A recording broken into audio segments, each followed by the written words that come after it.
Most welcome everyone. कैसे हैं आप लोग? स्वस्थ हैं? मस्त हैं? चलिए, स्वस्थ रहना चाहिए और मस्त रहना चाहिए। देखो बेटा, आज हम लोग फिर एक बेहतरीन वीडियो के साथ आमने सामने हो रहे हैं और आपको आज का विषय टॉपिक दिख रहा होगा, धनायनों एवं ऋणायनों का बनना। में पिछले वीडियो में हम धनायनों का बनना पढ़े थे और इस वीडियो में क्या है, ऋणायनों के बनने के बारे में हम पढ़ेंगे। जैसा कि सामान्य स्टडी में आपको बताया था कि जब कोई परमाणु अपने बाहरी कक्षा में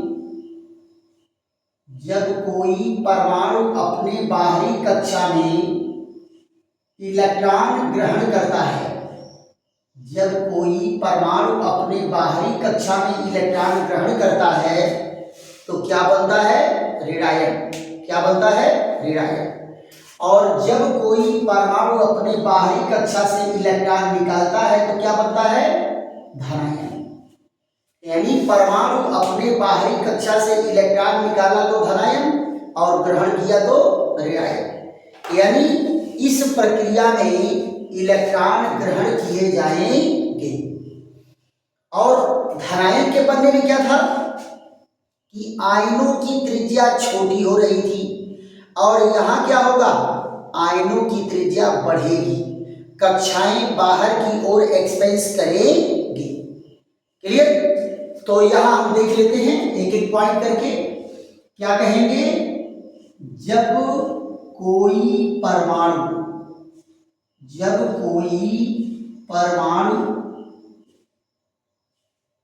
अपने बाह्यतम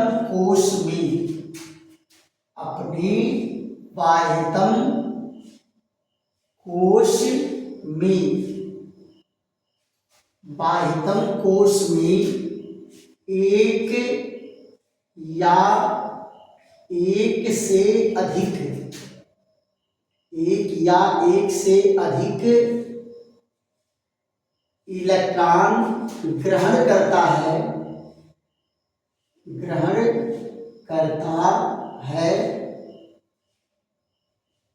तो उस परमाणु पर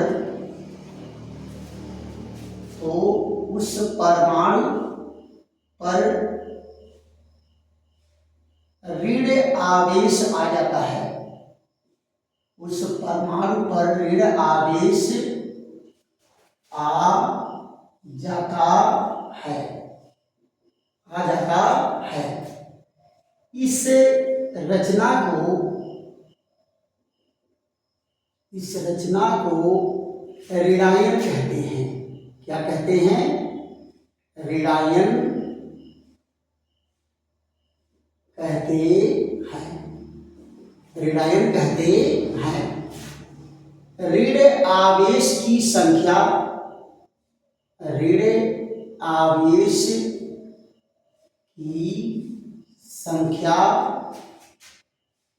ग्रहण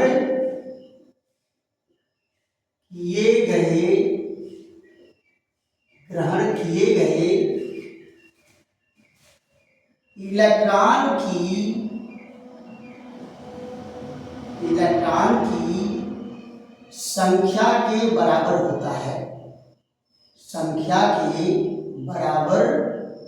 होता है। देखो बेटा, क्या कहा गया कि जब कोई परमाणु अपने बाह्यतम कोश में एक या एक से अधिक इलेक्ट्रॉन ग्रहण करता है तो उस परमाणु पर ऋण आवेश आ जाता है। इस ऋण आवेशित रचना को ही क्या कहेंगे? ऋणायन कहते हैं। ऋण आवेश कितना होगा? ग्रहण किए गए इलेक्ट्रॉनों की संख्या के बराबर होगा। क्लियर? दूसरा पॉइंट इसमें क्या कहा जाएगा? ऋणायनों की त्रिज्या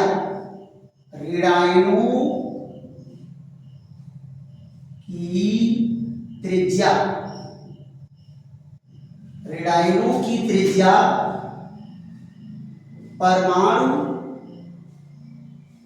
की त्रिज्या से, परमाणु की त्रिज्या से बड़ी होती है, बड़ी होती है, बड़ी होती है, क्योंकि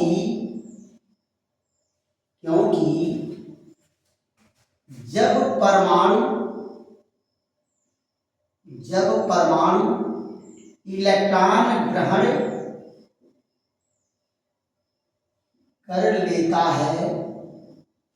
कर लेता है तो बाह्य कोशों में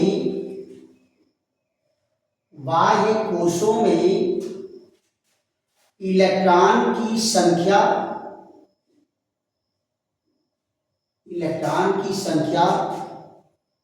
नाभिक में उपस्थित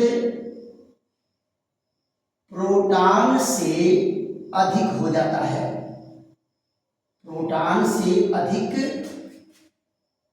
हो जाता है, जिससे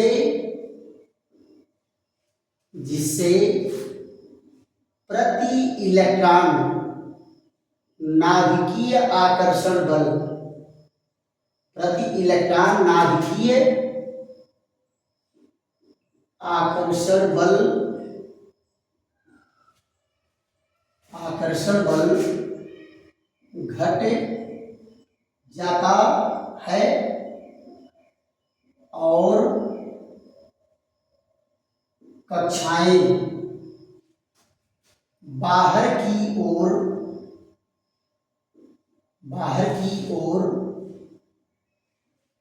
फैल जाती हैं, कक्षाएं बाहर की ओर फैल जाती है, जिससे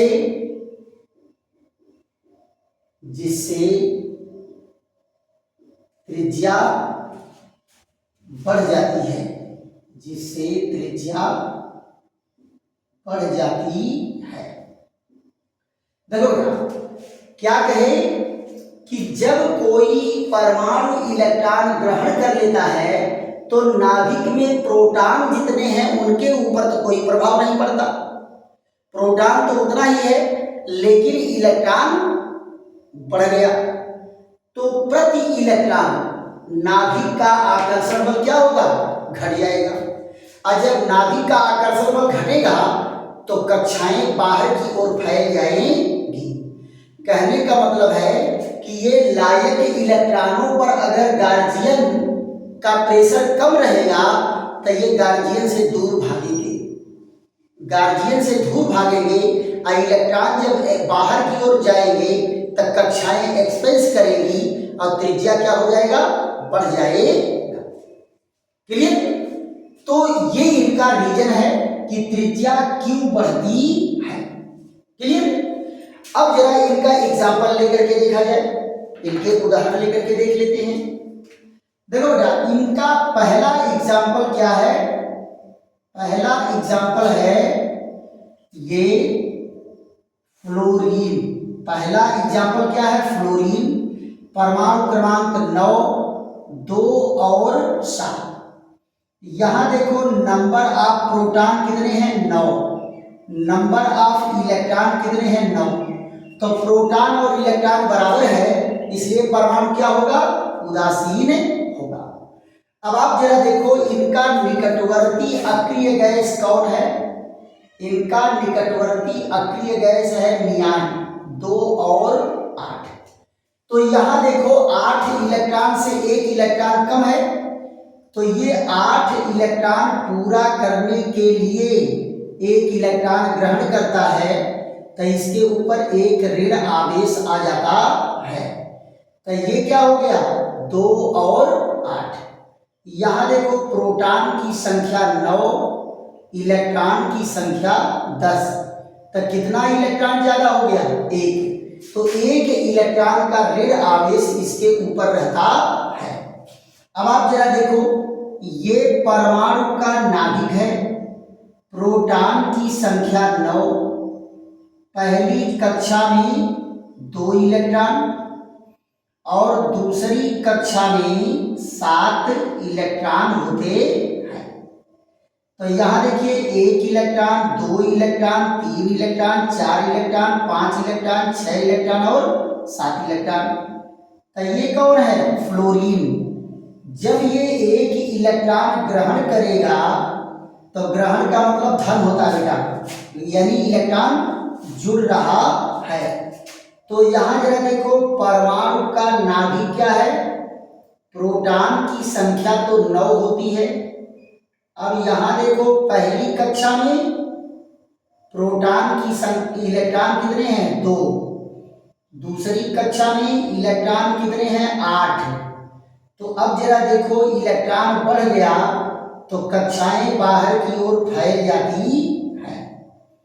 अब कक्षाएं बाहर की ओर फैल गई तो त्रिज्या बड़ी हो गई कि नहीं हो गई? कक्षाओं की संख्या नहीं बढ़ रही है। 2 कक्षा यहाँ है, 2 कक्षा यहाँ भी है, लेकिन कक्षाएं बाहर की ओर फैल जा रही हैं, जिससे त्रिज्या क्या हो जा रही है? बड़ी हो जा रही है। तो फ्लोरीन से फ्लोराइड की त्रिज्या क्या होती है? बड़ी होती है। कारण क्या है? ये कारण आपको दिया गया है। अब आप जरा देखो ऐसे ही एग्जाम्पल, आपको दूसरा एग्जाम्पल है क्या? ऑक्सीजन का। परमाणु क्रमांक 8, 2 और 6। यहाँ देखो प्रोटॉनों की संख्या है 8 और इलेक्ट्रॉन की संख्या भी है 8।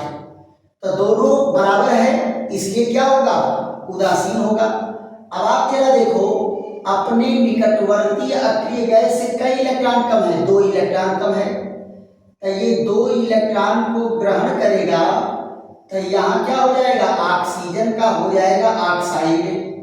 8 और 2 और 8। यहाँ देखो प्रोटॉन की संख्या 8, इलेक्ट्रॉन की संख्या 10। तो कितने इलेक्ट्रॉन ज्यादा हैं? 2। तो 2 इलेक्ट्रॉन का ऋण आवेश इसके ऊपर रहता है। अब जरा इनका स्ट्रक्चर देख लेते हैं। ये है परमाणु का नाभिक, प्रोटॉन है 8। ये देखिए पहली कक्षा में 2 इलेक्ट्रॉन और दूसरी कक्षा में 6 इलेक्ट्रॉन होंगे।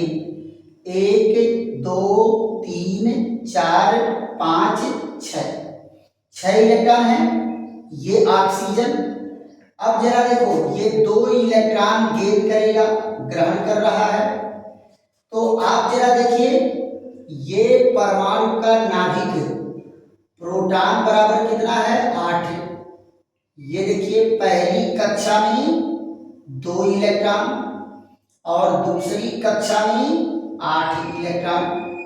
दूसरी कक्षा में 8 इलेक्ट्रॉन। 1, 2, 3, 4, 5, 6, 7, 8 है। तो यहां भी देखो ऑक्सीजन की भी कक्षाएं क्या है? बाहर की ओर फैल गई, जिसके कारण इसकी त्रिज्या क्या हो गई? बड़ी हो गई। तो ऑक्सीजन से ऑक्साइड की त्रिज्या क्या होती है? बड़ी होती है। क्यों बड़ी होती है? कारण यहां दिया गया है कि जब इलेक्ट्रॉनों की संख्या प्रोटॉन की संख्या से ज्यादा होगी तो कक्षाएं बाहर की ओर फैल जाती हैं। क्लियर? तो इसको आप लोग स्क्रीनशॉट ले लीजिए या वीडियो को रोक रोक करके भी आप इसको नोट कर सकते हैं। तो इसका जो है स्क्रीनशॉट लेकर के और उसके बाद जो है फिर हम एक एग्जांपल और देंगे और 3 एग्जांपल आप लोगों के लिए होमवर्क के लिए देंगे। क्लियर? तो उसको आप लोग करके आप हमारे मोबाइल पर आप सेंड भी कर सकते हैं। तो इसको जो है पता चल जाएगा कि हाँ आंसर आपका सही जा रहा है या नहीं जा रहा है। तो आप लोग जो है होमवर्क बेटा करो और ये प्रैक्टिस जो है एक बार नहीं, ये प्रैक्टिस अनेक बार आपको करना है जब तक कि पूरा का पूरा आपको याद न हो जाए। बिना किताब देखे, बिना वीडियो देखे अगर आप ये रचनाएं बना ले जा रहे हैं तो ये देखो बेटा सारी चीजें ऐसे सच आपको बुक में भी मिलने वाली नहीं है। जैसे पढ़ाया जा रहा है ऐसे एज सच बुक में भी नहीं मिलेगा। कुछ न कुछ अपना टीचर का पढ़ाने का तरीका होता है और सारे टीचरों का पढ़ाने का तरीका अलग अलग होता है, समझाने का तरीका भी अलग होता है। क्लियर? तो यहां देखो तीसरा एग्जाम्पल हम लोगों का क्या है, नाइट्रोजन। परमाणु क्रमांक 7, 2 और 5। यहां देखिए प्रोटॉन की संख्या कितना है, 7, और इलेक्ट्रॉन की संख्या कितना है, 7। तो अपने निकटवर्ती अक्रिय गैस नियान से कितना इलेक्ट्रॉन कम है? नियान का क्या होता है, 2 और 8। तो 8 से 3 इलेक्ट्रॉन कम है, तो ये क्या करेगा, 3 इलेक्ट्रॉन को ग्रहण करेगा। तो जब 3 इलेक्ट्रॉन ग्रहण करेगा तो नाइट्रोजन पर 3 ऋण आवेश आ जाएगा। अब यहां जरा देखो, ये क्या हो गया, प्रोटॉन की संख्या है 7 और इलेक्ट्रॉन की संख्या कितना है, 10। तो इलेक्ट्रॉन कितने ज्यादा हो गए, 3 इलेक्ट्रॉन ज्यादा हो गए। तो 3 इलेक्ट्रॉन का ऋण आवेश इसके ऊपर रहता है। अब आप जरा देखिए इनका संरचना कैसे बनाएंगे। ये है परमाणु का नाभिक, प्रोटॉन की संख्या है 7। ये देखो पहली कक्षा में कितने इलेक्ट्रॉन हैं, 2। दूसरी कक्षा में कितने इलेक्ट्रॉन हैं, 5 है। दूसरे कक्षा में कितना है, 1, 2, 3, 4, 5 है। तो ये क्या है, नाइट्रोजन है। अब आप जरा देखो, ये 3 इलेक्ट्रॉन ग्रहण करेगा तो इसके ऊपर क्या है, 3 ऋण आवेश आ गया और इसकी संरचना इस तरह से हो जाएगी। प्रोटॉन कितने हैं, 7। अब देखो पहली कक्षा में 2 इलेक्ट्रॉन, 1 इलेक्ट्रॉन और 2 इलेक्ट्रॉन। दूसरी कक्षा में 8 इलेक्ट्रॉन, दूसरी कक्षा में 8 इलेक्ट्रॉन। ये देखिए 1 electron, 2 electron, 3 electron, 4 electron, 5 electron, 6 electron, 7 electron और 8 इलेक्ट्रॉन। तो यहां देखिए ये कौन है, ये नाइट्रोजन है। अब यहां जरा देखिए नाइट्रोजन से ये है नाइट्रोजन, नाइट्रोजन, और ये क्या है, नाइट्राइड। क्या है, नाइट्राइड। तो नाइट्राइड की त्रिज्या हमेशा नाइट्रोजन की त्रिज्या से क्या होगी, बड़ी होती है। देखो बेटा जब नाइट्रोजन उदासीन है तो ये जो है नाइट्रोजन है, उदासीन है तो इसको क्या कहेंगे, नाइट्रोजन। और जब इसके ऊपर ऋण आवेश आ जाता है तो इसका नाम हो जाता है नाइट्राइड। उसी तरह से ये क्या है, फ्लोरीन है। और जब इलेक्ट्रॉन ये ग्रहण कर लेता है और ये बन जाता है नेगेटिव आयन तो इसको कहते हैं फ्लोराइड। क्या कहते हैं, फ्लोराइड। ये क्या है, फ्लोरीन, और ये क्या है, फ्लोराइड। ऐसे ऑक्सीजन है, जब 2 इलेक्ट्रॉन ग्रहण कर लेता है तो ऑक्सीजन किस में चेंज हो जाता है, ऑक्साइड में। तो ये है ऑक्सीजन और इलेक्ट्रॉन गेन करने के बाद क्या हो जाता है, ऑक्साइड। क्लियर? अब आप यहां जरा देखो, एक पॉइंट आपको बताना है कि ऋणायनों को अगर मान लो कई जो ऋणायन दे दिए हैं तो उनकी त्रिज्या का क्रम क्या होगा, किसकी त्रिज्या बड़ी होगी, किसकी त्रिज्या छोटी होगी। तो यहां जरा देखिए क्या कहेंगे, यदि ऋणायनों के बाह्य कोशों में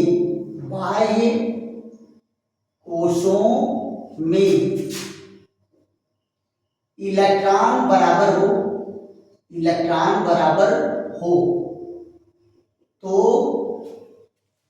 जिसके नाभिक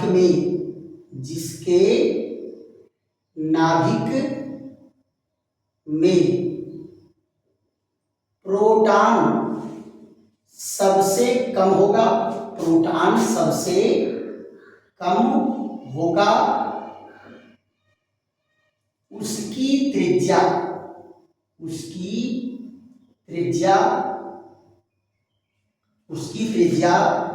सबसे बड़ी होगी, त्रिज्या सबसे बड़ी होगी,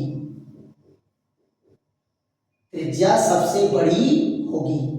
क्या कह रहे हैं बेटा, अगर बहुत सारे रेडायन दिए हैं और रेडायनों के बाह्य कोशों में इलेक्ट्रॉनों की संख्या अगर बराबर है तो त्रिज्या सबसे बड़ी किसकी होगी, जिसके नाभिक में प्रोटॉन की संख्या सबसे कम होगी। तो जरा एग्जांपल लेकर के देख लेते हैं। यहां जरा देखो, ये है फ्लोराइड, ये है ऑक्साइड और ये है नाइट्राइड। क्या है, नाइट्राइड।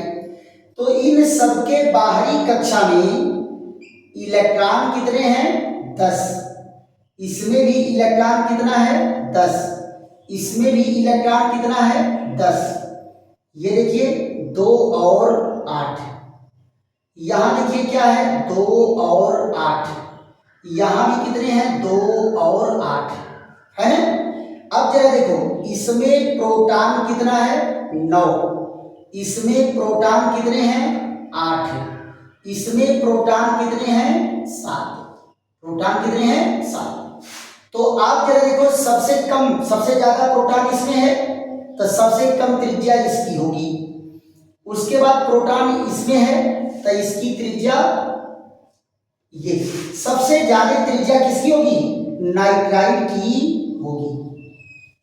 ये क्या है, त्रिज्या का क्रम है, त्रिज्या का क्रम। ऐसे ही बेटा दूसरा क्रम देख लो, ये है क्लोराइड और ये है सल्फाइड और ये है फास्फाइड।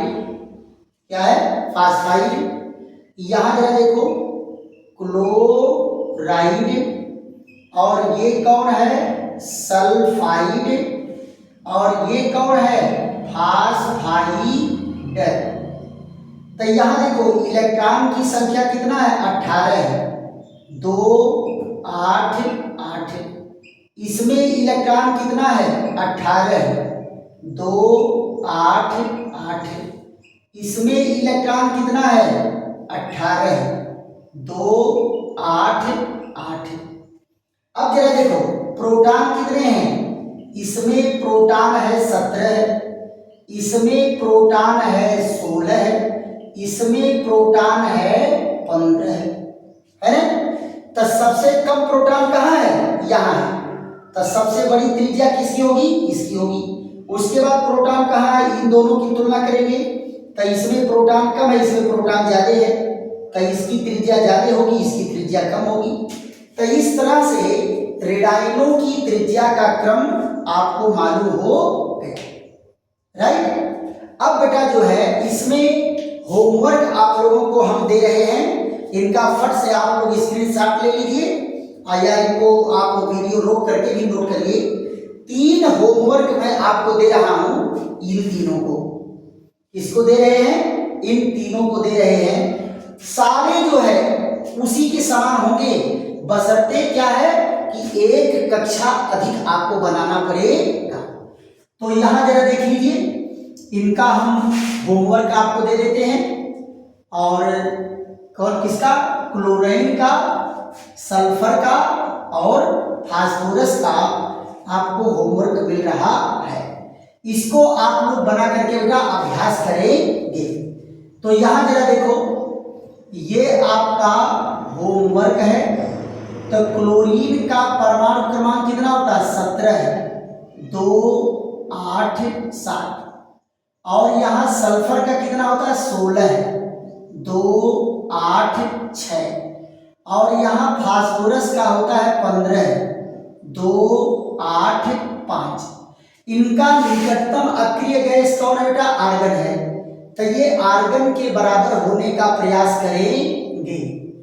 आपको बताया था कि अपने निकटवर्ती अक्रिय गैस, तो यहाँ 8 इलेक्ट्रॉन है तो यहाँ 7 है, 1 इलेक्ट्रॉन ग्रहण करके ये भी 8 हो जाएगा। यहाँ 8 है, यहाँ 6 है, 2 इलेक्ट्रॉन ग्रहण करके ये भी इसके बराबर हो जाएगा। यहाँ 5 है, यहाँ 8 है, तो ये 3 इलेक्ट्रॉन ग्रहण करके इनके बराबर हो जाएगा। तो आप लोग, आशा है कि ये होमवर्क जो है बेहतरीन ढंग से करके आप लोग अभ्यास करेंगे। आशा है कि वीडियो आप लोगों को समझ में आया होगा। अगर बेटा वीडियो खूब समझ में आ रहा है तो खूब जम के लाइक करो, शेयर करो, सब्सक्राइब करो, दोस्तों मित्रों को भी बताओ कि बेटा केमिस्ट्री जो है जम के पढ़ाई हो रही है और सारे स्टूडेंट जो है इस चैनल से जुड़ करके खूब केमिस्ट्री का नॉलेज गेन करें, राइट। और अपने दोस्तों मित्रों को भी बताओ, भैया बहुत बढ़िया पढ़ाया जाता है ना। चल केमिस्ट्री पढ़ाई जाएगी और खूब इसको दोस्तों मित्रों में शेयर करिए और दोस्तों मित्रों को भी बताइए।